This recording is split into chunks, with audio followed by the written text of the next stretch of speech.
कामयाबी। एक गुरु अपने शिष्य के अत्यधिक विकास से बहुत ही खुश थे।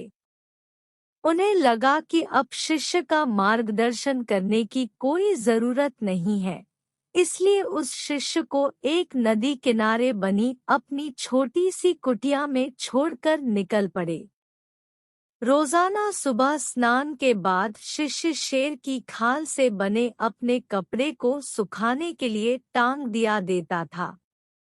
यही एकमात्र वस्तु थी जो उसके पास थी। एक दिन चूहों ने उस शेर की खाल को कुतर डाला। यह देखकर शिष्य बहुत ही उदास हो गया। वस्त्र ना होने के कारण वह दूसरे वस्त्र मांगने गांव वालों के पास पहुंचा। अगले ही दिन चूहों ने दूसरे वस्तु में भी छेद कर डाला। चूहे से परेशान होकर उसने एक भी बिल्ली पाल लिया।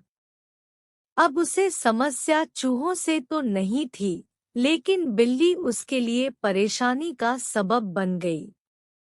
उसे अपने खाने के साथ साथ बिल्ली के लिए दूध का इंतजाम करना पड़ता था। एक दिन उसे लगा कि मैं कब तक का गांव वालों से मांगता रहूंगा, क्यों ना मैं खुद ही एक गाय रख लूं। जब उसे गाय मिल गया तो फिर उसके लिए चारा मांगने की जरूरत पड़ी।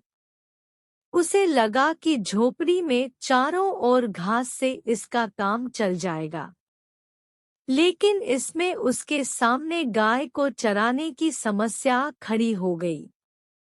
गाय को चुराने के चक्कर में उसे ध्यान के लिए पूरा वक्त नहीं मिल पा रहा था, इसलिए इस काम के लिए उसने आदमी रख लिया। अब सवाल आया कि काम करने पर निगरानी की। इसके लिए उस शिष्य ने एक महिला से शादी कर ली, जो इसके इन सारे कामों को निगरानी करती और उसके काम में हाथ बटाती।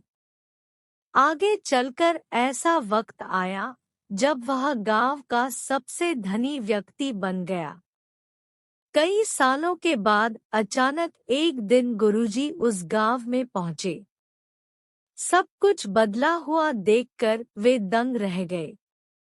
उन्होंने देखा कि जहां कभी कुटिया हुआ करती थी, वहां आज एक आलीशान इमारत खड़ी है। उन्होंने एक नौकर से पूछा, क्या यह वही जगह नहीं है जहां कभी मेरा एक शिष्य रहा करता था?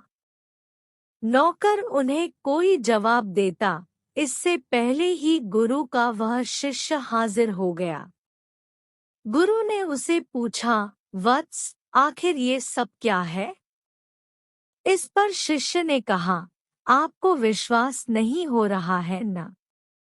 लेकिन मेरे पास सिवाय इसके कोई दूसरा तरीका नहीं था कि मैं शेर की खाल को हटा देता।